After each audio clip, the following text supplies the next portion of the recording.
that we're dealing with. Yeah. And all the calls that are related to employment and immigration and things that are major wrong in this country, how can we look to Washington to fix these problems when they're the major cause? I couldn't agree with you more, and what Washington needs to do is get out of the way. I just did a jobs roundtable a couple days ago down in southwest Iowa, and I don't care whether it was the farmer there, it was the small business person, the implement dealer, the bankers, the city manager. If Washington would get out of the way, and the fear today of the increase in taxes that are coming down, and if in fact we don't fix that, the high marginal tax rates, the corporate tax rates we're dealing with. The thing that I heard over and over again is just the fear of the new regulations coming down from the federal government, the uncertainty that's out there. I don't care whether it's the Dodd-Frank bill, which we've got to repeal, whether it's the new health care bill that it's going to dramatically increase the cost for small businesses, and their uncertainty as to what that's going to cost them in the future, the new regulations coming down from EPA as far as the cost of energy in this country. If you're an agriculture, livestock producer, it's just everywhere we see the expansion of the federal government that has this wet blanket on the economy today. We've got to have some people for common sense in Washington. That's why I've got a couple bills, one as far as regulatory reform, to really focus in on making sure that there are regulations, which in some cases are needed, but they make sense, that you have peer oversight of the regulations coming down, that you have Congress actually have to take a stand and vote whether or not to implement those regulations, and then also a sunset at the end. And another bill that I have called the Less Government Act, which would apply actually to the Lean Six Sigma as far as lean manufacturing systems, where you could apply that to the entire federal government to make it more effective.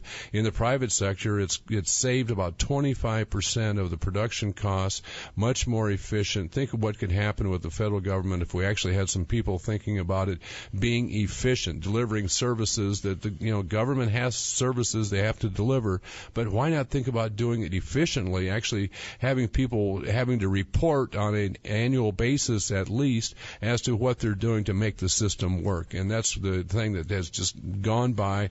All people in Washington think about is growing the size of government, and empowers the bureaucrats in Washington and hurts us. The bigger the federal government is, the smaller the citizen is. Well, right now, our debt is equal to our gross. So we're just a few percentage points away from Greece. Right. Owned by China. Yeah. Right. So how do we fix that? We cut spending. We cut spending in Washington. We shrink the size of the federal. I don't like across the board cuts, because I think all you're doing is cutting the good stuff and keeping in place bad stuff. What we need to do is have people who will actually, like I've tried to do with my appropriation bill, transportation and HUD, is to actually eliminate some programs so that we're not funding this crazy stuff, to save money there. And there's some things, like air traffic controllers out here, under their contract, they have to have an increase. Now, if you cut everybody, you'd keep a bunch of programs that do nothing and then cut them, and that's just wrong. I have a political question here for you. I was shocked. Well, I want to put your political prowess to work, anticipating politics is a game of chess. It's three-dimensional, and you try to figure out what the other side is going to do, what the other side is planning on the basis of their body language. And I was looking to Ag Secretary Vilsack, who was in Iowa Press over the last weekend. And here's about a minute of what was. I want you to, after you get done, I want you to tell what this means. We're going to have a pretty good harvest. It's probably going to be the third or fourth largest in the history of American agriculture. When you say meet the demand is pretty significant, both in terms of food and feed and fuel. But I think I'm very confident we're going to be able to meet the needs and continue a strong export effort. We're going to see a record year in exports, which is good news for American agriculture. It's also good news for folks looking for work. You mentioned food versus fuel. There is that debate Is there too much demand on the corn harvest from the ethanol industry? Not at all. I think what people fail to realize is that there's been enormous productivity gains in corn production. You know, when I first started practicing law in Mount Pleasant in 1975, a farmer might be planting 16, 17, 18,000 seeds per acre. Now it's upwards of 30,000. Some are considering 40,000 seeds per acre. There's just been enormous productivity gains. That's going to continue as long as we continue to fund research. So I don't have any problem with our ability to meet all of these needs. We want a renewable fuel industry that's strong and vibrant in this country. For consumers, it means a few dollars less at the pump, about 90 cents a gallon less because we have a renewable fuel industry. For folks looking for work, it's about 400,000 jobs that are directly connected to that industry or indirectly connected to it.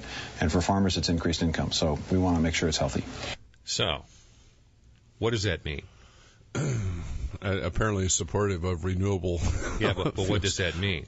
What, politically? No, I mean, he's a member of administration that wants to get rid of renewable fuels. Right. And he comes back as Ag Secretary, comes all the way back to Iowa as a strong proponent, flying at face against conventional wisdom and his own administration. What does that mean politically?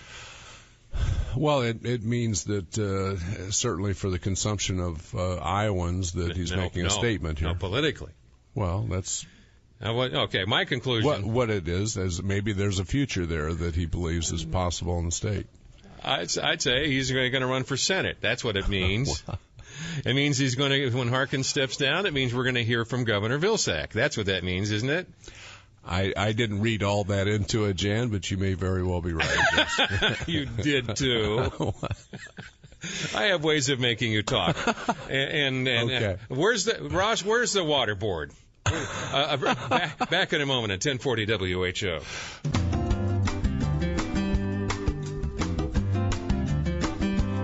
Mickelson here with you as our in-studio guest is Tom Latham. It is your turn, and this is Steve. Good morning.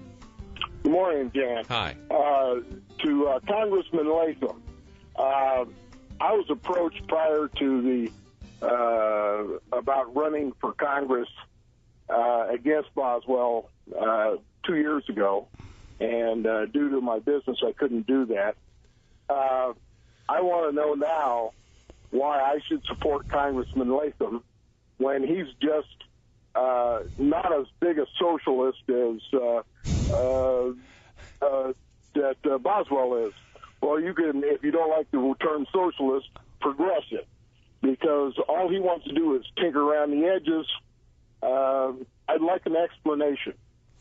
Well, I think you'll see a very clear difference in this election coming up when you look at the Wall Street bailout that I opposed, that he supported, when you look at the stimulus bill that I opposed and he supported, when you look at the cap and trade bill that I opposed and he supported, when you look at the health care bill that they passed that I voted against and he voted for. I mean, there is a clear difference about the size, scope, and role of the federal government. I have got a conservative voting record, as I'm sure you're keenly aware, and it's a clear difference in this election. There won't be any gray area, I can assure you. All right. Thank you, Steve. This is Abe. Good morning, Abe. Good morning. Hi. How you doing, Abe? I am doing great. Good. I wanted to make a comment about what our agricultural secretary said about government funding for agricultural development. There's private companies out there that are doing are paying for this research themselves that are getting 400 bushels per acre. And I'm just wondering why the government has to step in and do that. There's private companies out there that are developing products and doing this research themselves. Well, I agree with you as far as the advancements, as far as new genetics out there. My background's obviously in the seed business and agriculture. There is a role, I think, for the basic research in agriculture, which the private sector will not do. And that is, up at Iowa State, as a land-grant university, there is ongoing basic research that has caused great advancements over the years. And that's, without that basic research, research, we would not be where we are today, and that information needs to be transferred into the private sector. But the companies are all looking, the private sector is looking for that huge increase in yield, the new disease tolerance or resistance, all of those things. But the ongoing basic research as far as the mapping the genome, things like that, has to be done I think in the public sector. A place like Iowa State does such an unbelievable job, long-term research. Congressman Latham, thank you for joining us this morning. Thank you. Always good to be with you. Do you have a website yet? We do. Is it color and all kinds of uses big words and everything? Big words. All right. Well, where is it? It's TomLatham.com. TomLatham.com. Yep. Thank you for joining us today, sir. Thank you. We come back. Bill Federer is going to talk to us